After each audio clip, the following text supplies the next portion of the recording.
बहुत मुश्किल है हमारे लिए, बहुत मुश्किल हुआ है। हमारा तो करियर फ्यूचर बर्बाद हो गया है और अब हमारे बच्चों का भी हो रहा है। एक मेरी बेटी है, तो वो रोज़ हर बहुत सवाल करती है कि मेरे पापा किधर हैं, कब आएंगे, लेकिन हमारे पास जवाब नहीं है। वहाँ मैं सिर्फ उनसे एक बार मिल के आई हूँ, उनको पूरे साल में एक दफ़ा मिलते हैं? एक बार मिल के आई हूँ। देखिए मैं सीधी बात करूँ, क्योंकि मेरा सियालकोट जाने के लिए पैसे चाहिए और हम इतने अफोर्ड नहीं कर सकते, क्योंकि मेरे घर वाले मेरी बेटी का और मेरा खर्चा उठा रही हैं, हमारे लिए बहुत बात है। तो मैं उनसे मिलने कैसे जाती हूँ? अपने घर में रही हूँ और मैं किस तरह रह रही हूँ, मैंने एक एक दिन कैसे गुजारा है मुझे बताया। पाकिस्तान और दुनिया भर में उर्दू समझने और बोलने वालों को आगा शेख सरवर का सलाम। नाज़रीन किराम, मैं इस वक्त लाहौर प्रेस क्लब में मौजूद हूँ, जहाँ पर 9 मई के जो अफराद जिनको 1 साल हो चुका है गायब हुए हुए, और उनको मिलिट्री कोर्ट्स में किसी के ट्रायल चलाए जा रहे हैं और किसी को कहाँ पर रखा गया है अभी तक उनको इंसाफ नहीं मिल रहा है। मेरे साथ एक फैमिली मौजूद है। अस्सलाम वालेकुम मैम। वालेकुम अस्सलाम। मैम, आपका कौन है जो इस वक्त डिसअपेयर हुआ है? मेरे हस्बैंड है मोहम्मद अली। मोहम्मद अली साहब। तो जी। मोहम्मद अली साहब 9 मई के वाक़ये में कोई मुलव्विस है जिस तरह से बताया जा रहा है? 9 मई वाले दिन वो अपने घर के किसी काम से ही जा रहे थे, वहाँ आते हुए रास्ते में ये सब हो रहा था, तो वो वहाँ खड़े हो गए। सिर्फ जहाँ तक उन्होंने मुझे बताया, मैं झूठ नहीं बोलूँगी, उन्होंने कहा मैंने नारे लगाए हैं और इसके अलावा मैंने कुछ भी नहीं किया। और एक तो ये होता है ना कि कोई वो मौके पे पकड़े जाते हैं। 9 मई वाले दिन जो कुछ हुआ है मौके पे उनको पकड़ा गया, तो ऐसा कुछ भी नहीं हुआ। 16 मई वाले दिन वो जॉब से आते हैं, मैं उनको पकड़ा है। उसके बाद हमें 1.5-2 माह पता ही नहीं कि उनको लेके कहाँ गए हैं। उसके बाद हमारी मुलाकात हुई है उनकी मिलिट्री में, उनकी कस्टडी में थे जब हम उनसे मिल के आए हैं। उसके बाद अब तक वो उधर ही हैं, ना तो कोई फ़ैसला हो रहा है और ना ही बस कोई उनका फ़ैसला नहीं हो रहा। तो हम सिर्फ चीफ जस्टिस साहब से अब भी यही रिक्वेस्ट करने आए हैं। तो हम बार बार रिक्वेस्ट करती हैं सारी फैमिलीज़ के जितने भी लोग हैं, प्लीज़ जितनी जल्दी हो सकता है उनके लिए कुछ बेहतर फ़ैसला करें। मैम, इस अरसे में कितना अरसा हो गया उनको गायब हुए हुए? 1 साल होने वाला है। 1 साल 10 दिन आज उनको हो गए हैं। 1 साल 10 दिन। मैम, इस अरसे में घर का सर्कल किस तरह से चला और कितने बच्चे हैं ये बताइएगा? मेरे जो ससुर मैं उनके साथ रहती थी, लेकिन वो अब हार्ट पेशेंट है, उनको हार्ट अटैक हुआ है। क्योंकि वो पहले तो वो काम नहीं करते थे, मेरे हस्बैंड जॉब करते थे, सारा वही देखते थे। लेकिन अब वो हार्ट पेशेंट भी है, उनको अपने बेटे की वजह से उन्होंने इतनी टेंशन ली है कि उनको हार्ट अटैक हो गया है।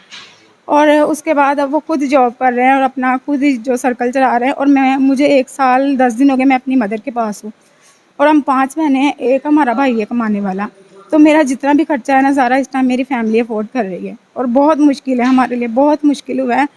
हमारा तो करियर फ्यूचर बर्बाद हो गया है और अब हमारे बच्चों का भी हो रहा है। एक मेरी बेटी है, तो वो रोज़ हर बहुत सवाल करती है कि मेरे पापा किधर हैं, कब आएंगे, लेकिन हमारे पास जवाब नहीं है। मैम, जब आप मिलिट्री कोर्ट्स में गई तो आपकी मुलाकात हुई तो उन्होंने क्या कहा? वो किस हालत में है आपके शौहर? जब हम वहाँ मैं सिर्फ उनसे एक बार मिल के आई हूँ, उनको पूरे साल में एक दफ़ा मिलते एक बार मिल के आई हूँ। देखिए मैं सीधी बात करूँ, क्योंकि मेरा सियालकोट जाने के लिए पैसे चाहिए और हम इतने अफोर्ड नहीं कर सकते, क्योंकि मेरे घर वाले मेरी बेटी का और मेरा खर्चा उठा रही हैं, हमारे लिए बहुत बात है। तो मैं उनसे मिलने कैसे जाती हूँ, इसलिए मैं उनसे सिर्फ एक बार मिल के आई हूँ। कितने बच्चे मैम आपके? एक बेटी है मेरी। ये जो बेटी ये आप मेरी बेटी है, 2.5 साल की है। 1.5 साल की थी जब इसके पापा पकड़े गए हैं और अब ये 2.5 साल की है। क्या नाम है इनका? इसका नाम इशाल फातिमा। विशाल, कैसे हैं आप? अस्सलाम वालेकुम। आप ठीक है? ठीक है। अच्छा, पापा से लास्ट टाइम मुलाकात हुई थी आपकी कब? 3 बार। 3 बार ही हुई थी। अच्छा अच्छा अच्छा। पापा अच्छे हैं? चीज़ ला के देते हैं? अच्छा अच्छा। मिशाल, ये ऐसे कहीं जो वाक़यात हैं इस वक्त हमें 9 मई के मिलेंगे जो सिर्फ वहाँ पर बेगुनाह पकड़े गए। मतलब कि एक रियासत जो कि माँ जैसी होती है, लेकिन ये माँ क्या कर रही है ये कुछ समझ नहीं आ रहा है। यहाँ पर कई कहानियाँ ऐसी हैं जब आपको सुनाऊंगा तो आपके दिल दहल जाएंगे, लेकिन अब बहुत हो चुका है। आप मैम कोई चीफ जैसे साहब और उनको मैसेज देना? जी, सिर्फ मैं उनको यही मैसेज देना चाहती हूँ कि ये लोग हमारे मुहाफ़िज़ हैं, हमने इनसे ही रिक्वेस्ट करनी है, हमारा अच्छा बुरा इन्होंने ही देखना है। तो हमने किसी का बुरा नहीं किया। अगर किसी से कोई गलती हो गई है तो उन्हें दरगुजर करके माफ़ कर के उनके हक़ में कुछ अच्छा फ़ैसला कर दें छुट्टियों से पहले, क्योंकि बहुत मुश्किल हुआ है हर चीज़ को एडजस्ट करना। जैसे मैंने आपको बताया, मैं अपने घर में रही हूँ और मैं किस तरह रह रही हूँ, मैंने एक एक दिन कैसे गुजारा है मुझे बताया। तो मेरी उनसे यही रिक्वेस्ट है कि प्लीज़ इस पे कुछ अच्छा फ़ैसला करें। बहुत शुक्रिया मैम, आपके वक्त का बहुत बहुत शुक्रिया। नाज़रीन किराम, कई ऐसी फैमिलियां हैं जो इस वक्त अपने प्यारों से मिलने के लिए बेताब हैं। कई लोगों के 1 साल से घर का निज़ाम दरम बरम हो चुका है। कई लोग तो ऐसे भी इधर पे मौजूद हैं नाज़रीन किराम कि जिनको अपने प्यारों का पता ही नहीं है। मतलब 1 साल में एक दफ़ा मुलाकात हुई, उन्होंने ये बताया कि मेरे पास इतने एसिड नहीं थे, इतने अखराजात नहीं थे कि मैं दूसरी बार मिल पाऊँ। तो ये जुल्म है।